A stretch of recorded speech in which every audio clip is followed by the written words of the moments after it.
bagi PSI, keselamatan dan kesehatan warga adalah yang paling penting. Itu tidak bisa ditawar lagi.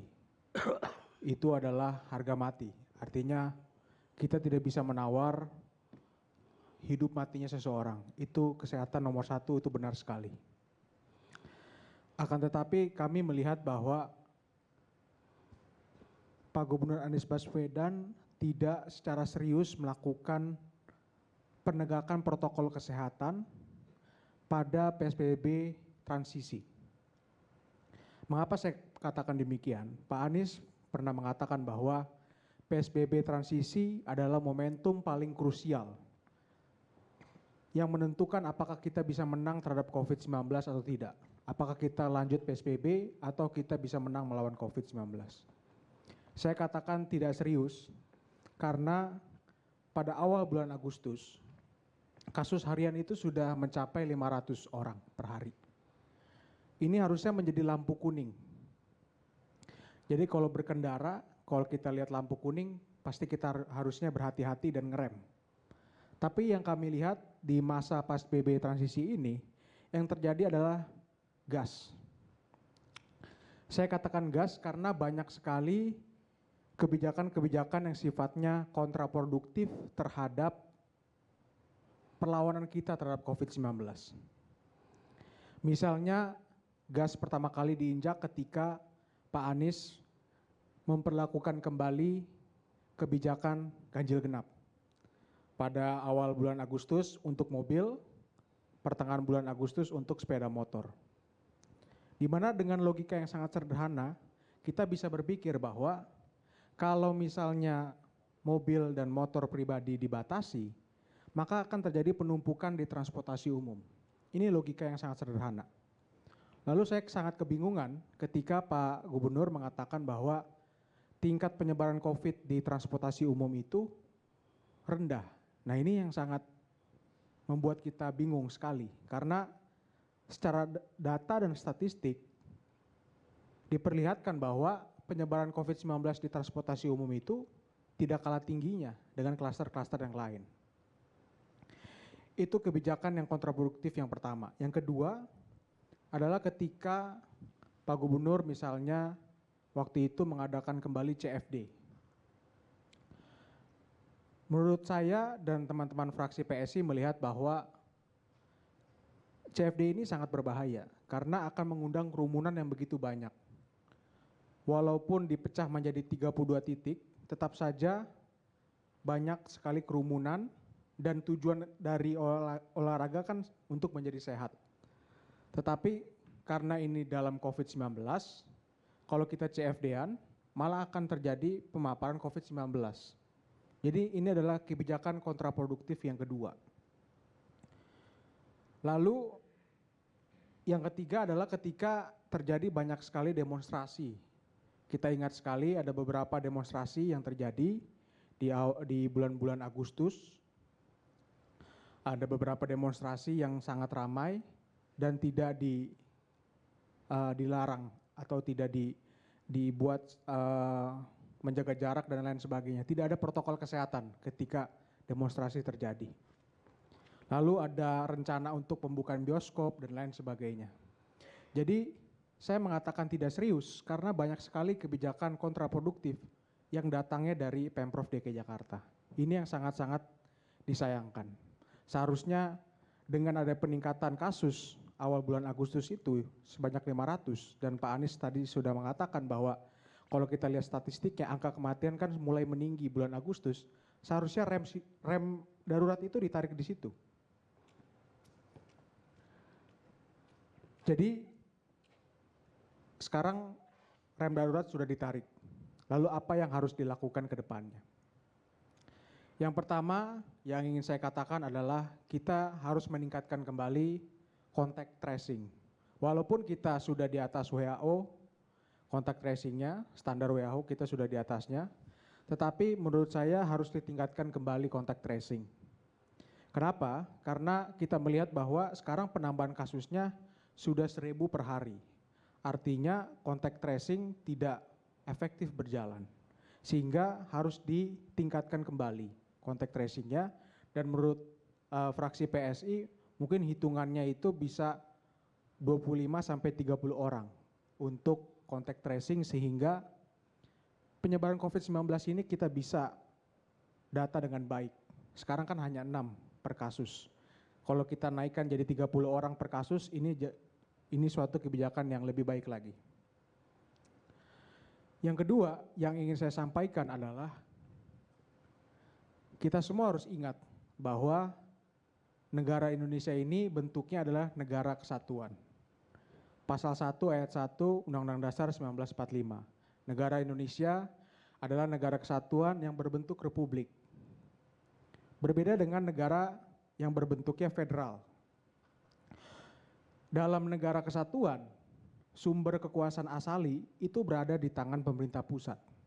Berbeda dengan negara federal yang kekuasaan asalinya berasal dari negara bagian. Sehingga kekompakan itu harus ada dalam penyelenggaraan pemerintah. Sehingga yang menjadi tertinggi di sini adalah presiden pastinya. Karena kita memilih bentuk negara kesatuan. Oleh karena itu koordinasi sudah menjadi suatu hal yang sangat penting dilakukan. Dan saya melihat bahwa apa yang dilakukan Pak Anies Baswedan dengan menarik rem darurat itu dilakukan tanpa koordinasi yang serius. Kenapa saya katakan demikian? Saya menilai dari apa yang dikatakan Pak Gubernur Jawa Barat, Pak Ridwan Kamil. Mengatakan bahwa preskon yang pertama hari Rabu, lalu koordinasi baru dilaksanakan sesudahnya. Hari Kamis, Jumat, Sabtu, Minggu secara intens. Dan rasanya tidak mungkin kalau koordinasi itu terjadi, masa preskonnya dilakukan 2 kali. Preskon pertama hari Rabu, beberapa hari kemudian hari Minggu preskon lagi. Dan kebijakannya berubah. Artinya kan tidak ada koordinasi ketika melakukan preskon yang pertama. Sehingga saya bisa katakan bahwa preskon yang pertama ketika menarik rem darurat itu tanpa dilakukan koordinasi yang cukup kepada instansi-instansi yang lain. Kita harus melihat bahwa DKI Jakarta ini adalah ibu kota negara kita. Kota metropolitan yang mobilitas sosialnya sangat-sangat tinggi. Sehingga kalau kita mengilustrasikan, karena ini rem, saya ilustrasikan dengan mobil. Mobilnya Jakarta ini ada yang paling depan. Sehingga kalau misalnya mobil paling depan mau narik rem darurat, dia harus memberikan tanda-tanda, klakson, atau misalnya menyalakan lampu hazard, sehingga ketika mobil-mobil di belakangnya ikut berhenti, dia tahu mobil di depannya berhenti kapan, karena sudah diberikan tanda-tanda. Inilah koordinasi. Nah, saya melihat bahwa Pak Gubernur Anies Baswedan tidak memberikan tanda-tanda itu. Sehingga ketika rem ditarik, yang terjadi adalah tabrakan beruntun di belakang. Nah, inilah yang terjadi.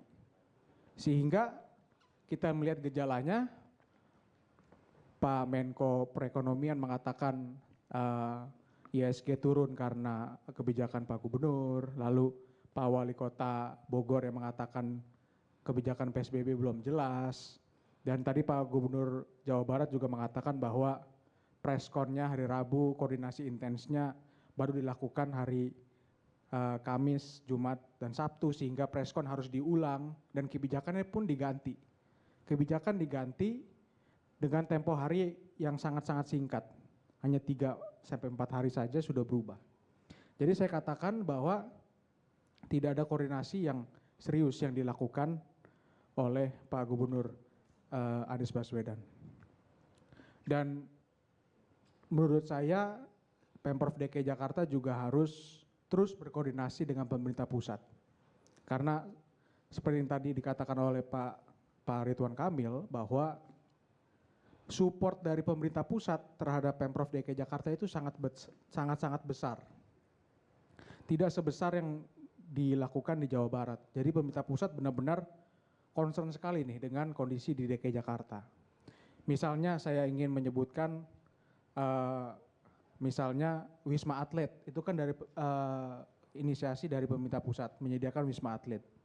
Lalu mempersiapkan 15 hotel yang bisa menjadikan tempat isolasi sebanyak 3.000 orang.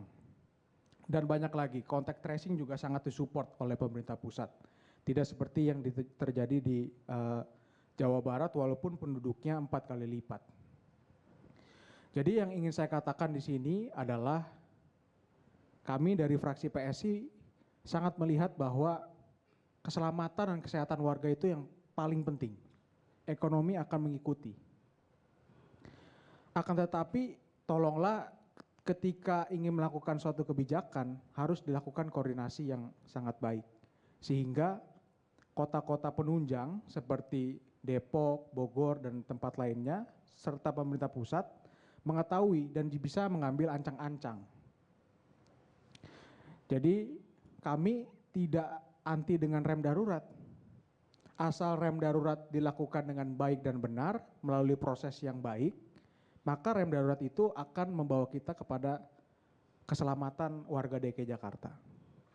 Jadi kira-kira seperti itu Pak Karni yang ingin saya sampaikan, bahwa kami dari fraksi PSI menilai bahwa penarikan rem yang dilakukan oleh Pak Gubernur kurang baik karena tidak dilakukan koordinasi sehingga yang seperti saya katakan tadi terjadi dalam tanda kutip tabrakan beruntun tadi. Dan sekali lagi saya menyatakan bahwa PSI sangat concern sekali mengutamakan keselamatan dan kesehatan warga DKI Jakarta. Terima kasih.